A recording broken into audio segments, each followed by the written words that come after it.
السلام عليكم، انا اسمي محمد خالد، في الاساس دكتور صيدلي وبشتغل في الاونلاين بزنس وتحديدا الافليت ماركتنج بقالي 10 سنين.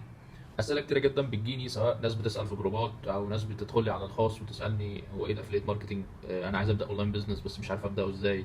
اتعلم ايه؟ اتعلم برمجه ولا اتعلم ديجيتال ماركتنج ولا اتعلم ايه بالظبط؟ خد بقى نصيحتي، وانا يمكن مصور الفيديو ده اصلا عشان اعرف الناس اصلا تحديدا يعني ايه افليت ماركتنج، لان هو ده انا من وجهه نظري شايف ان انت لو ما عندكش اي خبره تماما، على الله حكايتك كده زي ما انا كنت زمان من 10 سنين في الاونلاين بزنس، ف الافليت ماركتنج تقريبا هو الحل بالنسبه لك، لان انت ما عندكش اي خبره، والعنصر الخبره ده هو بيجي من تراكم ممارسه واخطاء كتيره جدا، وانت النهارده في غنى عن انت تضيع سنين من عمرك عشان تكتسب خبره. تمام؟ فبالتالي الافليت ماركتنج ده بيوصل لك فكره الخبره على الجاهز، تمام، من خلال طبعا حاجه اسمها تريننج سيستم بيبقى موجود مدى الحياه. فبالنسبه لك عنصر الخبره اللي انت هتاخده مرمطه في سنتين ثلاثه خدته على الجاهز، تمام، عشان كده هو ده انسب حاجه اللي ما عندوش خبره. طيب النقطة التانية بالنسبة للناس المشاريع، انت النهارده اقل مشروع النهارده محتاج فيه راس مال، مشروع كده بقى عليه القيمة عشان تكسب منه مبلغ محترم، مطعم، صيدلية، بتاع، بتتكلم في 30000 دولار، اكلمك بالدولار، 30000 دولار الى تقريبا 50000 دولار.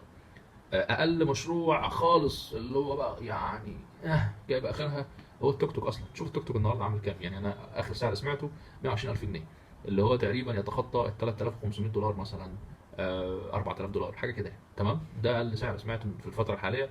طبعا هو كل فتره سعره اصلا ايه هتلاقيه بيرفع او بيزيد، لان احنا في مرحله غلاء اسعار شديده دلوقتي.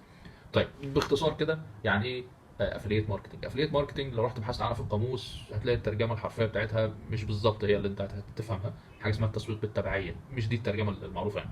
الافليت ماركتنج اعتبرها بالظبط زي التسويق بالوساطه، انت بتسوق بالوساطه. وانا هستعين بفيديوهين في النقطه دي. فيديو لصلاح ابو المجد، تعالوا نشوفه كده مع بعض، بيتكلم عن فكره الوساطه دي، قد ايه ممكن تكسب منها فلوس كتير جدا جدا جدا بدون الخوض في مشاكل انت تبدا الحاجه من اولها ومن الصفر. تعالوا نشوف الفيديو مع بعض. الوسائط دي فيها فلوس بنت لذينه. الناس العباقره في الفلوس يقول لك ايه؟ يقول لك يور نتورك از يور نت وورث. دايره علاقاتك هي ثروتك، انت تعرف مين. فانت ممكن في بعض الاحيان انت ما بتعرفش تصنع حاجه، بس نشوف واحد عايز حاجه، واحد عايز حاجه، تروح توصلهم ببعض وتاخد البرسنتج بتاعتك. دي لعبه من اسهل اللعب، اسمها لعبه الميدل مان. مش شرط يبقى عندك نتوركس جامد. اللي بقى بيعوض النتوركس دلوقتي السوشيال ميديا. سي مثلا انت سافرتي يوروب فجبتي هدوم من هناك وما تعرفيش حد بيعها له، بس عملتي بيد اد على انستجرام ان انت معاكي حاجات من يوروب وعامله عليها ديسكاونت ومن غير هتدفع. ما عنديش سوشيال ميديا. نزلت عملت اللعبه اللي انا قلت لك عليها، ان رحنا الصين جبنا شحنه كفرز موبايلز، وعديت على محلات قلت لهم يا جماعه انا جايب شحنه من كذا كذا بفلوس قد كذا هبيعها. انت جيت تقولي لي بقول لك يا صلاح اللي انت قلته النهارده ده حلو قوي، اي ثينك ان الجروب بتاع اصحابي ار ويلينج تو باي ماني عشان ياخدوا الكورس ده. اجيب لك 5 ياخدوا الكورس واخد 20%، يلا بينا. بالنسبه لي دي ايزي ماني وبالنسبه لك ايزي ماني. فينفع تصنع، ينفع تقدم سيرفيس، ينفع تتوسط. مين اللي يعرف يعمل فلوس اكتر؟ واحد معاه 5 مليون جنيه وما يعرفش ولا بني ادم، ولا واحد معاه 100000 جنيه وقريب من عيله نجيب ساويرس؟ ففي اوقات كتيره قوي يور نتورك اهم من يور نت وورث. الحاجه الثانيه هي فيديو تاني. بعد شفت الفيديو ده، فيديو تاني انا هكلمك عنه، بيتكلم عن فكره الايه، الاقتصاد التشاركي، وهي برضو بتدور في نفس الدايره. يعني إيه اقتصاد تشاركي؟ يعني شركه عندها مثلا تطبيق معين زي اوبر مثلا، فهتيجي تشاركك، بدل ما اوبر تروح تشتري عربيات وتوظف ناس وطبعا ده هيكلفها راس مال مهول، لا خلاص انا هقلل تكلفتي وهخلي الناس تيجي بعربيتها الملاكي اللي هي مش مرخصه ان هي تكسب اصلا، وتعالى زود دخلك من خلال الابلكيشن بتاعي. يبقى انت بتشاركني بعربيتك اللي هي ده بقى راس المال، ووقتك طبعا اللي انت بتديه، وانا بشاركك بالابلكيشن وبديك عموله او نسبه. تمام كده؟ وهي اسمها التسويق بالوساطه، باخد عليها عموله او نسبه. دي فكره من الافكار. اير بي ام بي اللي هو ابلكيشن بتاع العقارات، معاك شقه، معاك حاجه عايز تاجرها، بتاع الكلام ده كله. طيب خلينا برضو نشوف الفيديو ده ونرجع تاني. ازاي تعمل بيزنس مختلف يصرف قليل ويكسب كتير ويكبر بسرعه؟ هتختار بيزنس موديل او نموذج عمل جديد وبيعتمد على التكنولوجي. يعني ايه يا جويش؟ زي نظام عمل الاقتصاد التشاركي. يعني اوبر هشاركك عربيتي وهشغلك على الاب، او هتشاركني شقتك واجرها لك على الاب اير بي ام بي، او فكره جديده خالص هتشاركني مساحه فاضيه وانا هاجرها مخازن على الابلكيشن. وتقدر تطلع بقى افكار تانية، هتشاركني محتوى، هتشاركني وقتك. فكر بقى انت ازاي الناس ممكن تشارك بعض في حاجات تانية وتربطهم انت بالتكنولوجي.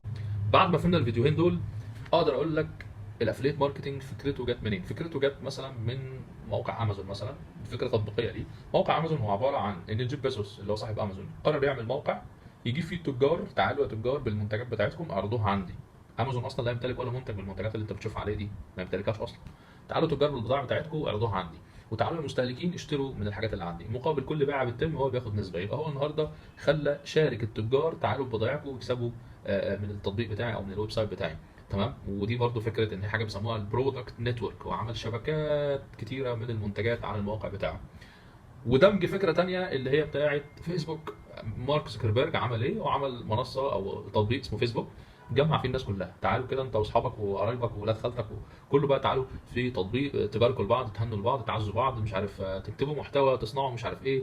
كل ده انت بتعمله، ودي حاجه اسمها سوشيال نتورك، يعني اللي هي شبكات التواصل الاجتماعي يعني. تمام كده؟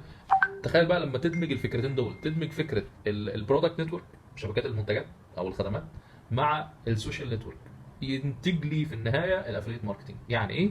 هو تسويق المنتجات او الخدمات من خلال دائره العلاقات. انا كده اسمي الوسيط اهو ما بين براند بيقدم منتجات او خدمات وبين دائره العلاقات. طب ايه دائره العلاقات؟ يعني معاهم اصحابك يعني وعيلتك؟ لا، دائره العلاقات دي اوسع من كده. دائره العلاقات يعني السوشيال ميديا كلها اسمها دائره علاقات، المجتمع اللي انت عايش فيه اسمه دائره علاقات، قرايبك واصحابك ومعارفك وبتاع، كل ده اسمه دائره علاقات، علاقات العلاقات اصلا اسمه دائره علاقات، كل ده اسمه دائره علاقات. فموضوع دائره العلاقات النهارده ما فيش فكره ان انا اتنين تلاته اعرفهم، دائره العلاقات ده حاجه اوسع بكتير جدا. وعشان كده التريننج سيستم اللي انا قلت لك عليه هو اللي بيعلمك كل ده يتم ازاي.